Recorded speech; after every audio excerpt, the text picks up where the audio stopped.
j'ai une fille handicapée, hein, trisomique.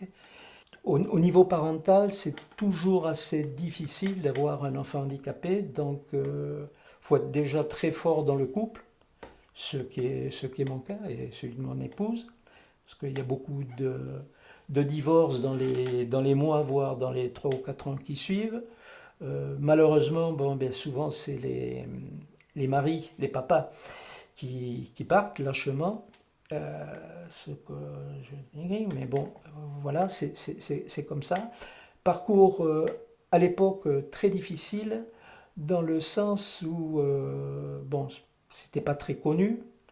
On parlait de trisomie plus vulgairement de mongolien ou mongolienne, hein, par le faciès. Très difficile. Bon, nous, on a quand même été bien aidés à l'hôpital de Nîmes, où on nous a soutenus, mais lâchés dans la nature dès la sortie de l'hôpital.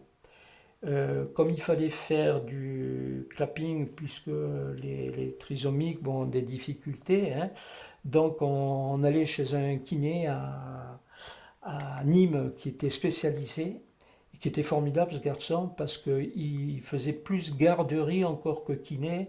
Les mamans qui étaient à saturation laissaient leurs enfants des fois 3 ou 4 heures, alors qu'une séance de clapping, c'est 10 minutes, un quart d'heure, quoi. Et donc c'est grâce à ce kiné qui nous a aidés mentalement et aussi au niveau papier, parce qu'à l'époque, on ne savait pas s'il y avait des allocations, s'il y avait des aides financières, c'était la jungle totale. Même la plupart des assistantes sociales n'étaient pas au courant. Voilà. Et c'est à partir de là qu'avec mon épouse, on s'est dit, on a eu cette chance, maintenant à nous d'aider les autres familles en difficulté. Et ça, que ce soit mon épouse ou moi-même, on a ça en tête, je pense jusqu'à notre dernier souffle, d'essayer, d'ailleurs quand on est arrivé à Metz, des anciens amis de jeunesse sont venus nous voir pour qu'on les aide aussi dans ce sens-là.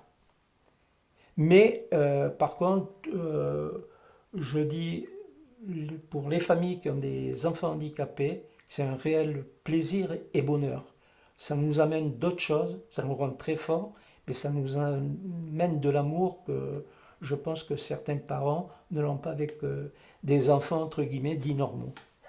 Mais est-ce que dans son évolution dans la rue, Alors, est-ce qu'elle est perturbée ou est-ce que... absolument pas. Elle est d'ailleurs comme moi, pas comme mon épouse à ce niveau-là. Rien ne lui fait peur, hein. Un caractère d'acier, bien trempé, comme on dit. Donc, elle va au devant des gens et de toute petite. De toute petite. Donc, nous, comme on était seuls dans le Gard, on avait des amis, mais on n'avait pas de famille. Ève nous a suivis dès ses premiers pas. Donc, elle a appris, parce qu'on avait un appartement à la neige, elle a appris à skier très, très, très jeune. Elle est plus sportive maintenant, mais elle a été très sportive. Elle a fait de la natation pour handicap, mais sur le plan national. Donc on n'a jamais pris aucune précaution. On l'a amené de partout, dans les fêtes, dans les grandes surfaces. Par contre, on y a aussi appris à voir le danger, hein, à chaque fois de lui démontrer. Et au niveau technologie, mais le handicapé a un sixième sens aussi, mais Ève, on lui met un nouveau téléphone dans les mains, 10 minutes après, elle pratiquement sait tout faire. Un appareil photo, une caméra, elle se débrouille et de toute jeune. Voilà, on a cette chance là. Alors, chance, ou peut-être parce qu'on l'a éduqué comme ça, voilà, tout en prenant des précautions, on l'a laissé vivre sa vie. Le conseil que j'ai toujours amené aux familles qui voulaient garder leurs enfants chez eux, je leur ai dit non. Parce que en catastrophe, quand les enfants ont 50 ans, que les parents entre 70 et 80 ans. Trouver une place en établissement, c'est une vraie galère et c'est pas sûr que la personne puisse s'adapter. J'ai été obligé de m'occuper de quelques cas, c'est un vrai désastre. C'est un vrai désastre. Donc c'est de conseiller aux parents, dès le plus jeune âge, au moins dès les 12-15 ans, c'est de les mettre en établissement. Et déjà 12-15 ans, c'est difficile pour qu'ils s'adaptent à la vie collective. Parce que la vie collective, c'est affreux. Je souhaite à personne valide d'être obligé en collectivité. Surtout, je vois comme ma fille, les AT et le foyer, c'est les mêmes personnes.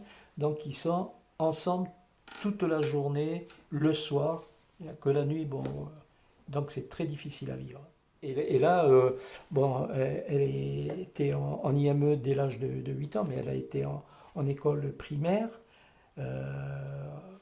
publique, et ensuite chez les sœurs à Uzès 2 ans, et après elle est rentrée en IME, et ensuite après IME, IM Pro, et foyer et ZAP.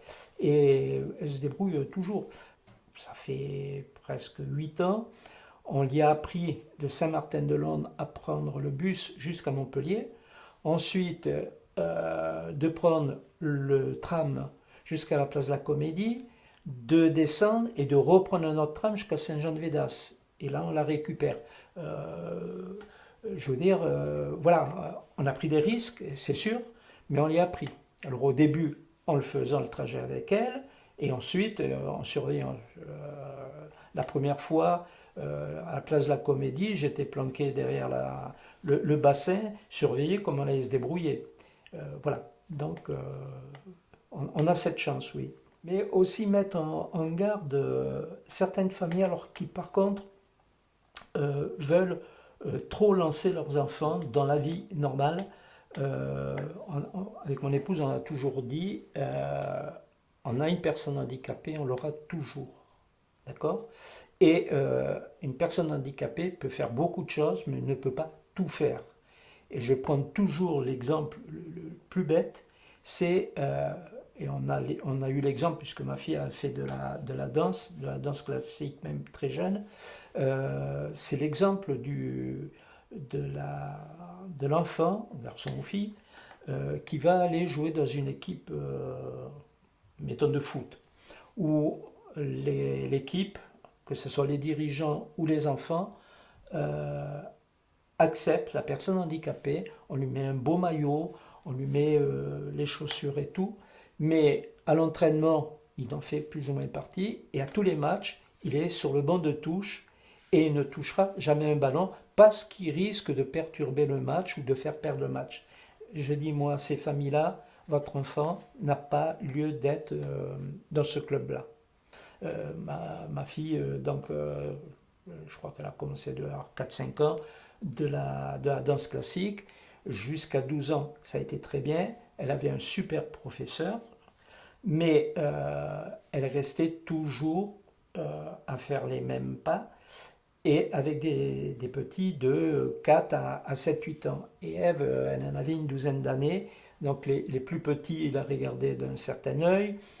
Dans les spectacles, on mettait de plus en plus Ève derrière, donc on a remercié cette dame de s'être énormément occupée d'elle, mais on a dit, il faut qu'elle passe à autre chose. Voilà. Et c'est pour ça qu'il y a beaucoup de sports au niveau du handicap, et je dis, il vaut mieux les mettre entre eux, et qu'ils fassent de la vraie compétition. Ça a été le cas pour Ève. Je peux assurer qu'elle combattait, c'est une gagneuse. Et voilà, elle aurait été dans un club de natation dit, entre guillemets, normal, elle aurait vite abandonné.